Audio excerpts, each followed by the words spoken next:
کبھی سوچا ہے کہ اللہ تعالیٰ نے قرآن میں صرف ایک ہی قصے کو احسن القصص کیوں کہا ہے؟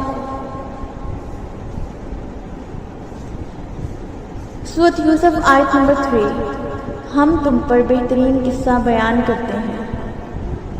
ہم تم پر بہترین قصہ بیان کرتے ہیں کہ اللہ خود کہہ رہا ہے کہ تمہاری زندگی میں آزمائشیں آئیں گی، تم اپنے لوگوں کے ہاتھوں ستائے جاؤ گے، تمہیں دھوکے ملیں گے، الزام لگیں گے، قید میں بھی ڈالا جائے گا، لیکن جیسے میں نے یوسف کو نہیں چھوڑا تھا ویسے ہی تمہیں بھی تھام دوں گا۔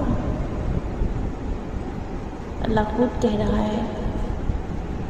یہ قصہ حضرت یوسف کی کہانی نہیں ہے، یہ ہر انسان کی کہانی ہے جسے ریجیکٹ کیا گیا ہو، اسے اللہ تعالیٰ نے چنا اور اٹھا لیا۔ یہ قصہ بالکل بھی بورنگ اور بیزار کرنے والا نہیں ہے، بلکہ دلوں پہ مرہم رکھنے والا ہے۔ نبی کریم صلی اللہ علیہ وآلہ وسلم نے فرمایا کہ قرآن میں بنی اسرائیل کے واقعات پڑھو، اس میں تمہارے لیے بہت عبرت ہے۔ مجاہد رحمۃ اللہ علیہ السلام فرماتے ہیں کہ قصہ یوسف دلوں کو صبر سکھاتا ہے۔